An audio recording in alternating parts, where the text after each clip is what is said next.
prosesnya? Ya, kita masih menunggu hasil audiensi dari pihak Komisi Yudisial. Pada intinya kami di sini ingin mendukung Komisi Yudisial untuk memberikan pesan kepada pemerintah bahwa hasil draft yang pernah dibikin oleh Komisi Yudisial itu kita bimbing ke arah sana. Jadi artinya sudah hampir 1,5 tahun Komisi Yudisial melakukan usulan kepada pemerintah untuk mesejahterakan hak hakim. Itu salah satu termasuk dalam hak konstitusional hakim yang dilanggar oleh undang-undang.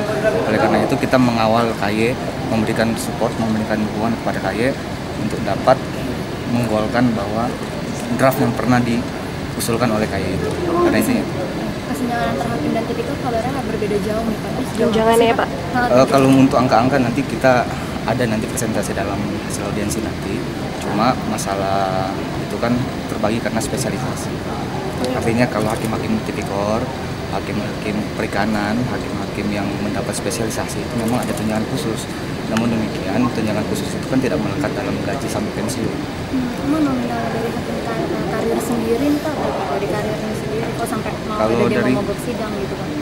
Sebenarnya ini yang harus diklarifikasi ya, bahwa isu mogok sidang itu bukan isu yang kita gembor-gemborkan untuk sebagai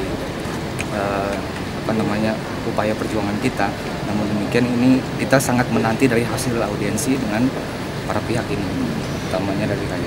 Oke Pak, tapi ini memicu korupsi ya Pak kalau nanti nggak dinaikkan gitu. Sebenarnya isu suap tadi sebenarnya dengan gaji-gaji yang kecil di beberapa wilayah di Indonesia ini bisa dibenarkan nggak? Contohnya mungkin di Aceh. Ya, sebenarnya sih itu nggak bisa dipertentangkan ya, karena itu sangat kondisional dan situasional. Kita nggak bisa mempertentangkan antara kenaikan gaji hakim dengan potensi korupsi. Maksudnya selama naik, tapi selama sebelum ini Pak, benar nggak sih karena faktor minimnya gaji jadi faktor maraknya praktek suap selama ini Pak? Gimana? Minimnya gaji para hakim atau kesejahteraan para hakim menjadi faktor adanya praktek suap. Ya mungkin ada kecenderungan seperti itu ya, tapi kita tidak bisa menjustifikasi bahwa itu sebagai salah satu alasan karena masih banyak faktor-faktor lain.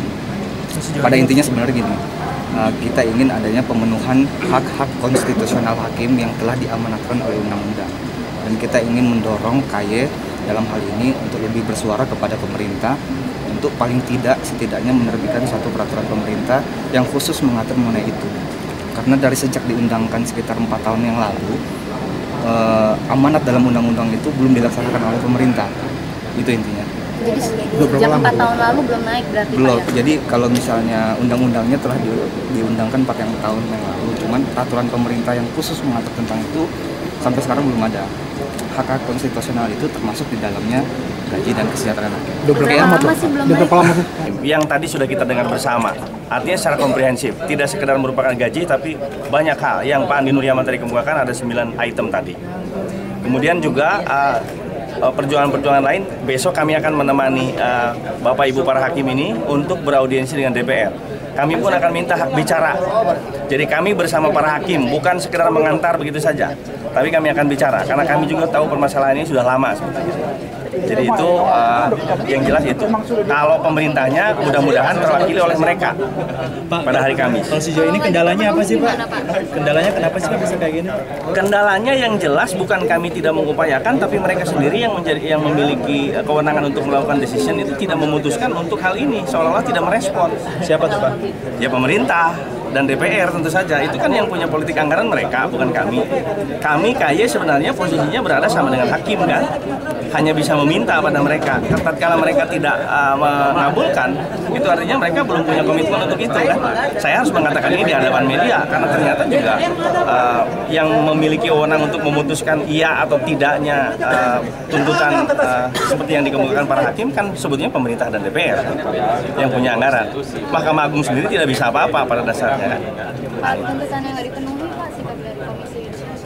Ya kita lihat nanti, karena kita tidak bisa berandai-andai ya. Sebab kita lihat dulu bagaimana sikap ini dengan keadaan yang emergensi seperti ini, dan kami pun akan bicara di hadapan pemerintah dan DPR. Nah bagaimana realisasinya?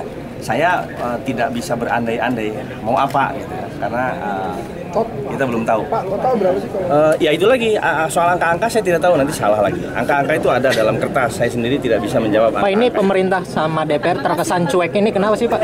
Itu yang saya tidak tahu. Bagaimana kita besok jawaban DPR seperti apa? Karena saya tidak boleh menuduh mereka cueknya karena apa. Jadi jangan tanya saya kalau cueknya kenapa. Kita akan saksikan jawaban cuek itu besok. Saya akan tanya, bapak-bapak akan tanya, kenapa cuek aja kepada tidak memperhatikan? Bapak tahu persoalan ini?